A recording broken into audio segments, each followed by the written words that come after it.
दोस्तों, जिसका आप लोगों को इंतजार था, इसरो। बहुत से लोगों का सपना था कि सर मुझे साइंटिस्ट बनना है, चाहे इसरो में या डीआरडीओ में या बार के अंदर। तो दोस्तों, आपको सपना को पूरा करने के लिए इसरो के अंदर जो नोटिफिकेशन था उसका रिलीज हो चुका है और ये ऑफिशियल नोटिफिकेशन आप लोगों के सामने दिखाई दे रहा होगा। मैं थोड़ा सा जूम करके भी बताऊंगा क्या कंडीशन है, देखिएगा दोस्तों। यहां पर टोटल इलेक्ट्रॉनिक्स में, कंप्यूटर साइंस में और मैकेनिकल में, इन तीन ब्रांचेज के अंदर वैकेंसी निकली, वो भी बल्क में वैकेंसी निकली है। अगर मैं इलेक्ट्रॉनिक्स की बात करूं, और ये अच्छा, ये वही वैकेंसी है जो अभी तक निकलती थी साइंटिस्ट सी के लिए, राइट, एससी, राइट। अच्छा, इसके अंदर अगर मैं डिस्कशन करता हूं दोस्तों, तो दिखाई दे रहा होगा बी इलेक्ट्रॉनिक्स की अगर मैं बात करता हूं तो इलेक्ट्रॉनिक्स के लिए 90 वैकेंसी आई है।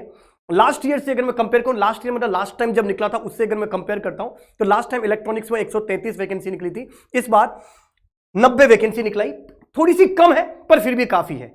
क्या क्या क्राइटेरिया है, एग्जाम अलग से होगा, गेट के थ्रू होगा, सारा डिटेल से यहां पे डिस्कशन करने वाले हैं अपन। तो 90 वैकेंसी है। यही चीज अगर मैं बात करता हूं किसके लिए, कि सर अगर मैं मैकेनिकल की बात करता हूं तो 163 वैकेंसी मैकेनिकल के अंदर आई है। अगर मैं कंप्यूटर साइंस की बात करता हूं दोस्तों, 47 वैकेंसी कंप्यूटर साइंस के लिए आई है। इसके अलावा इलेक्ट्रॉनिक्स स्वायत्त निकाय के लिए भी जो है आपके पास, यानी इलेक्ट्रॉनिक्स ऑटोनोमस के लिए जो निकल के आता है वो 02 है, और साइंटिस्ट इंजीनियर कंप्यूटर साइंस के लिए ऑटोनोमस के लिए जो निकलता है बॉडी के लिए वो 1 वैकेंसी निकली है। मतलब मेजरली अगर मैं देखा जाए तो इलेक्ट्रॉनिक्स, मैकेनिकल और सिविल के लिए, सीएस कंप्यूटर साइंस के लिए वैकेंसी निकली है। सर इसका एग्जाम कैसे होने वाला, तो दोस्तों इसका रिटन पेपर होगा। सिलेबस अभी ऑफिशियली, आपको हमेशा पता है कि इसरो कभी भी ऑफिशियल सिलेबस रिलीज नहीं करता, पर यहां पर इसने पैटर्न और सिलेबस के बारे में हल्का फुल्का आइडिया जरूर दिया है जो मैं आपसे डिस्कशन करने वाला हूं। सर ये कब से, इसकी एज लिमिट में काफी कुछ चेंजेस देखने को मिला है। पहले के कंपैरिजन में अगर मैं पहले बात करूं तो एज लिमिट 30 होती थी या 35 होती थी, सॉरी, एज लिमिट। बट अब अगर मैं बात करता हूं एज लिमिट की, तो दोस्तों यहां पर आपको दिखाई दे रहा होगा एज लिमिट जो है वो 28 साल ही इसकी एज लिमिट है। यानी 14/6/2023 तक आप लोगों की अगर 28 या उससे कम एज है तो आप इसके फॉर्म को फिल कर सकते हो। सबसे खास बात है कि सर फाइनल ईयर वाले एलिजिबल हैं कि नहीं है, तो दोस्तों जो फाइनल ईयर में है वो भी एलिजिबल है, बट आपकी डिग्री अगस्त तक आप लोगों की कंप्लीट हो जानी चाहिए, तो आप इस एग्जाम के लिए फॉर्म फिल कर सकते हो। आवेदन का तरीका क्या है सर, ऑनलाइन के थ्रू ही आप फॉर्म फिल करोगे, 250 रुपीज का फॉर्म है। अच्छा, मल्टीपल वैकेंसीज के लिए आप अप्लाई कर सकते हो, पर हर एक वैकेंसी के लिए आपको 250 रुपीज आपको सबमिट कराने होंगे। तो मैंने जैसा कि एज लिमिट बता दी, सारी चीजें बता दी। अब बात करते हैं सिंपल डिसिप्लिन की भी डिस्कशन कर लिया, अब बात करते हैं किस चीज की, कि सर सिलेबस क्या है, एग्जाम का पैटर्न क्या है।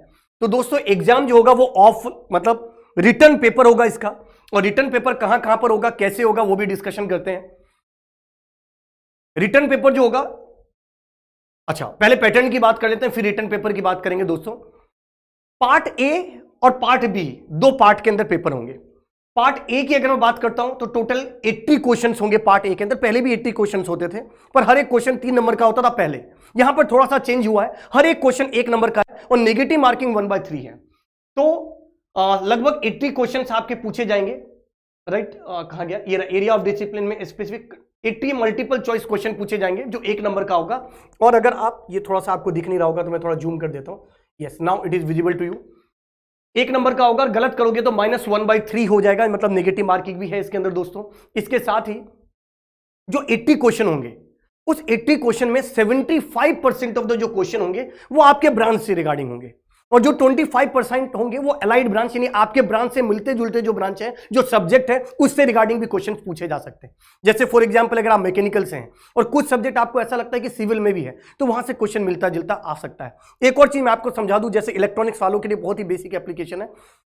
नॉर्मली अगर मैं बात करूं तो आपके ब्रांच से जितने भी क्वेश्चन आज जो सिलेबस गेट का है वो तो है, उसके अलावा अगर मैं बात करूं तो radar, satellite, wave propagation, optical fibre, antenna, जो टीवी है, राइट, इनसे भी क्वेश्चंस पूछे जाते हैं। ऑप्टिकल फाइबर है, इन सब से भी क्वेश्चन इसके अंदर पूछे जाते हैं दोस्तों। माइक्रोवेव से भी क्वेश्चन पूछे जाते हैं।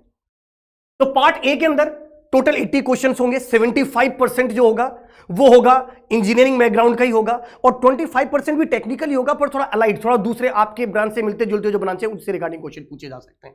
अच्छा, पार्ट बी जो होगा, जिसको हम बोलेंगे एप्टीट्यूड या एबिलिटी टेस्ट, इसके अंदर 15 मल्टीपल चॉइस क्वेश्चन होंगे, राइट, 15 क्वेश्चन होंगे, और टोटल मार्क्स जो होगा वो 20 होगा। इसमें कोई भी नेगेटिव मार्किंग नहीं होगी।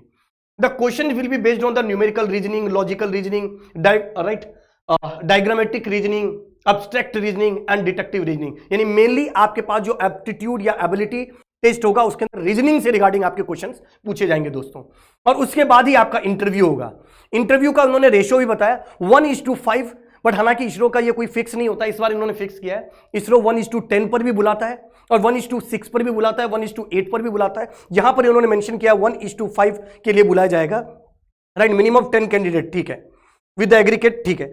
अब अगर मैं नेक्स्ट अगर डिस्कशन करता हूं दोस्तों, रिटर्न पेपर के मार्क्स की बात कर लेते हैं तो देखिए, और या इंटरव्यू की अगर मैं बात कर लेता हूं, ए और बी दोनों ही सेक्शन में अगर आपके 50% से अबो हैं तो आप क्वालिफाई कर पाओगे, और उसके बाद आप किसके लिए, इंटरव्यू के लिए आप एलिजिबल होंगे। तो right 50% each in part A and part B, और अगर आपके कोई कैटेगरी के अंदर आते हो तो 40% आपको पार्ट ए के अंदर भी, पार्ट में सेक्शनल कट ऑफ भी होगा।